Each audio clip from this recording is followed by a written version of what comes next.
फिर गलत बंदा उठा लाए आप बूढ़े हो गए हो, छोड़ दो अब ये काम। महेश, जरा जबान संभाल कर बात करो। तुम तो ऐसे बोल रहे हो जैसे अकेले मेरी गलती हो। तुम भी तो मेरे साथ ही होते हो, गलती दोनों से हुई है। अरे महाराज, अपना किया मेरे ऊपर न डालो आप। मैं तो बस आपकी सवारी हूँ, काम तो आप ही करते हो। आए दिन कुछ ना कुछ गड़बड़ करते रहते हैं आप। कभी गलत इंसान उठा लाते हैं तो कभी। बस कर भैंसे, चुप हो जा। आपने मुझे भैंसा कहा? नहीं तो और क्या, तुझ जैसे काले भैंसे को अप्सरा कहूं। लगता है गर्मी में आपका दिमाग खराब होता जा रहा है। हाँ, वैसे बात सही है। तुम भैंसे नहीं, तुम तो सांप हो, सांप। आस्तीन के सांप, जिसे मैं आज तक पाल रहा था। मुझे नहीं पता था कि तुम मेरे बारे में इतना बुरा सोचते हो।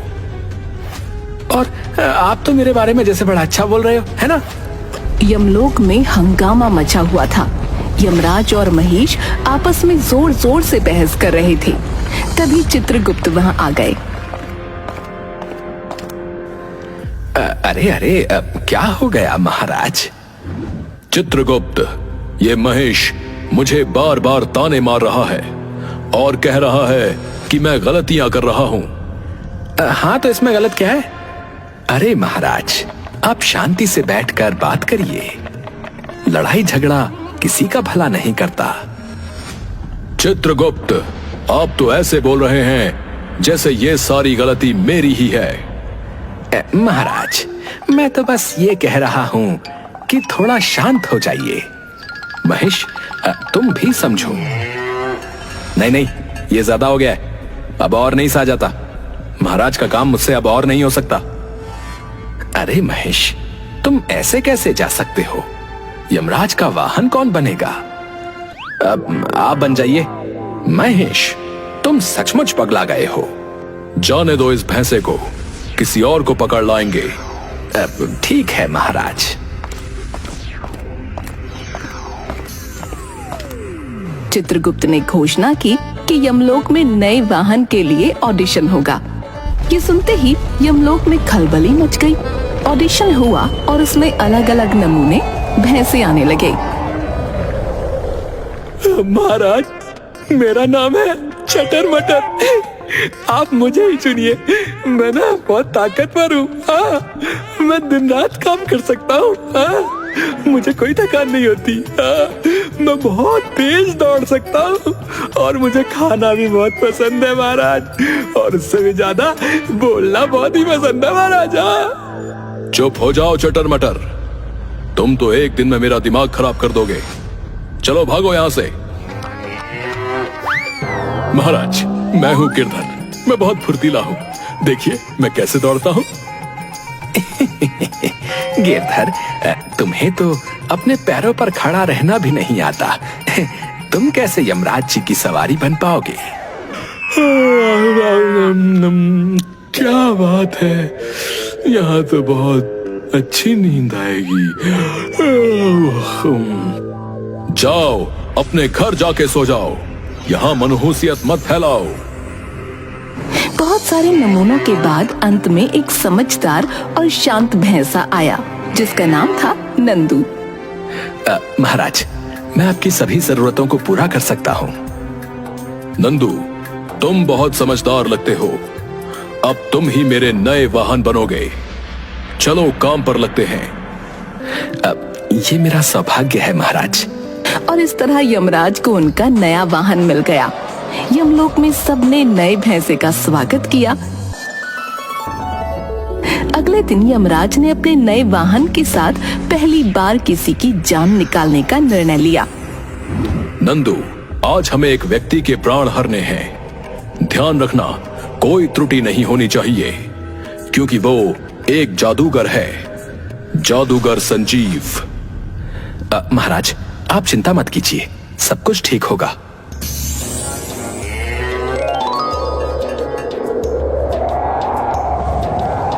वो लोग जा ही रहे थे कि तभी अचानक नंदू ने बोलना शुरू कर दिया, लेकिन इस बार उसकी आवाज और अंदाज बिल्कुल बदल गए थे। वो एक बूढ़ी औरत की तरह बात करने लगा। अरे बेटा, मेरे बच्चे को जंगल में भेजा था, वो अभी तक वापस नहीं आया बेटा। मेरा दिल घबरा रहा है, पता नहीं किस हाल में होगा। नंदू, ये तुम क्या कर रहे हो? तुम मेरे वाहन हो, नाटक ना करो। अरे बेटा, तुम मुझे अपने बच्चे की खबर ला दोगे? मैं बहुत परेशान हूँ। नंदू, बंद करो ये नाटक, हमें काम पर ध्यान देना है। अरे मेरा बच्चा खो गया है, मुझे उसकी बहुत चिंता हो रही है। नंदू, तुम्हारी तबीयत ठीक नहीं लग रही, आज का काम रहने दो, कल चलते हैं।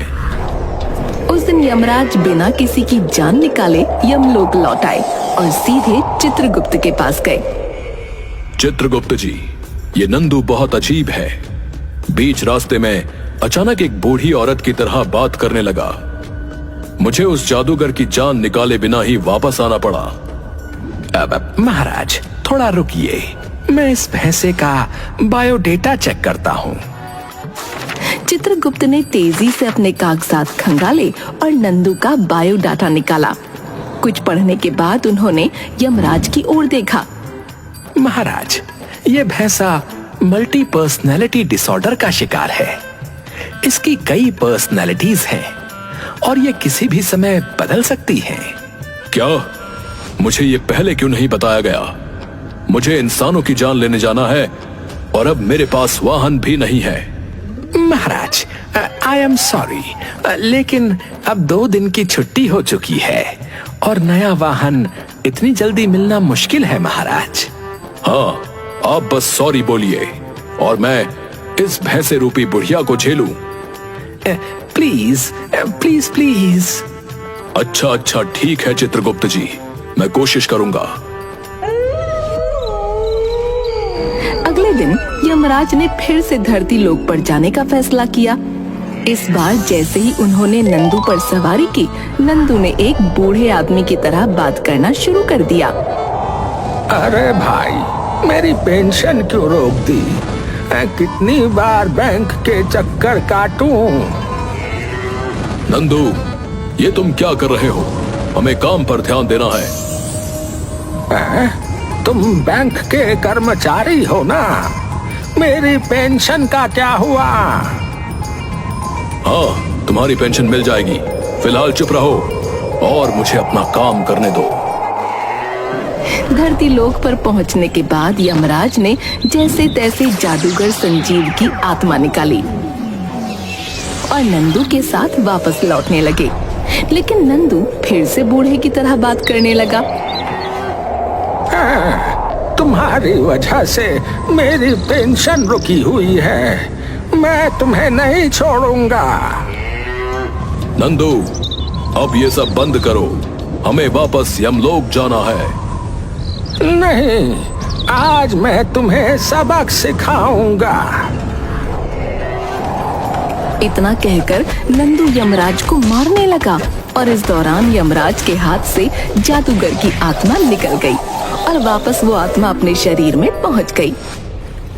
नंदू, तुमने सब गड़बड़ कर दी। वो आत्मा वापस अपने शरीर में पहुंच गई। क्या आत्मा आत्मा कर रहे हो? हैं? मेरी पेंशन दे दो मुझे। यमराज ने सिर पकड़ लिया।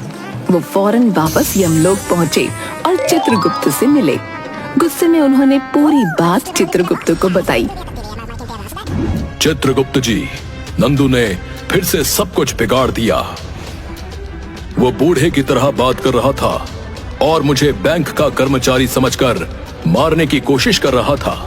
इस दौरान आत्मा मेरे हाथ से निकल गई और वापस अपने शरीर में पहुंच गई।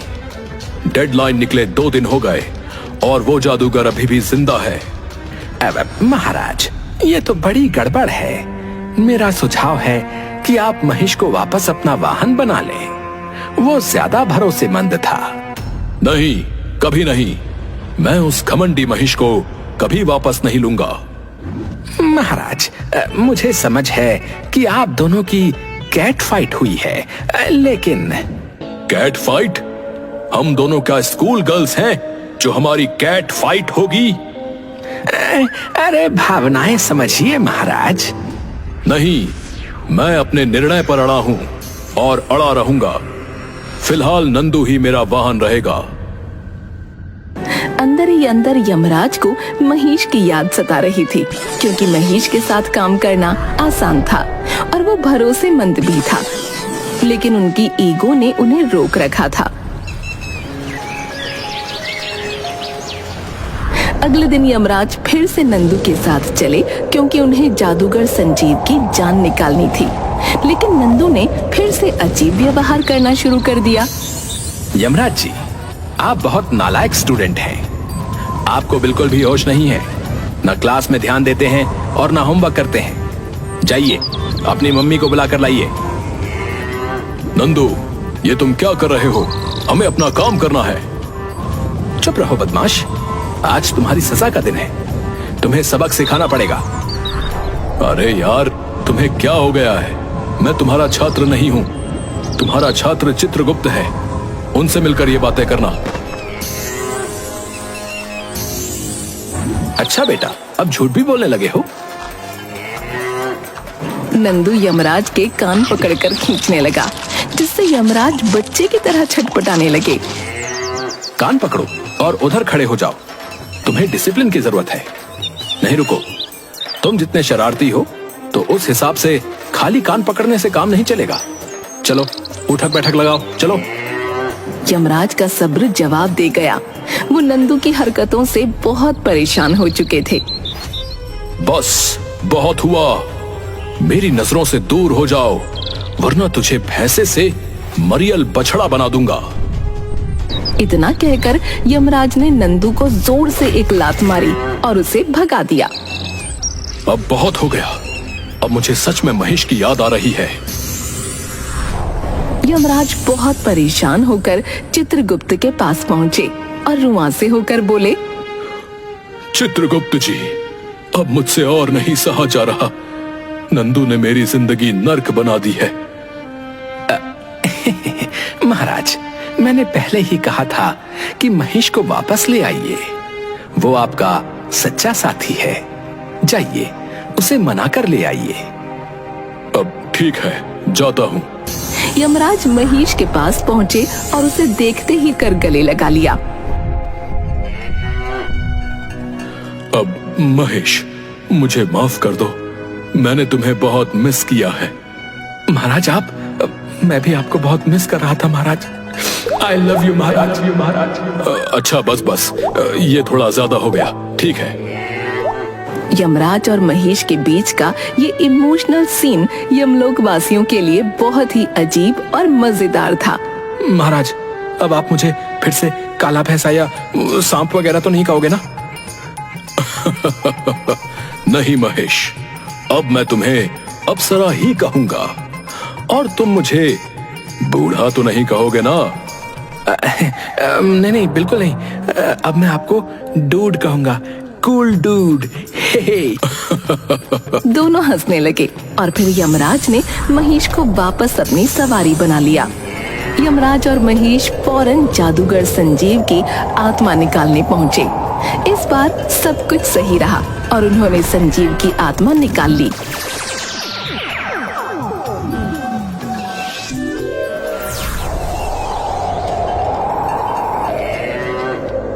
मुझे पहले ही पता चल गया था कि तुम लोग मेरी जान लेने आओगे, इसलिए मैंने महेश पर जादू किया था ताकि वो तुमसे लड़कर अलग हो जाए और तुम मेरी आत्मा ना निकाल पाओ। तो ये सब तुम्हारा किया धरा था? हे भगवान, ये इंसान कितने कमीने होते हैं। मुझ जैसे मासूम भैंसे को भी नहीं छोड़ा।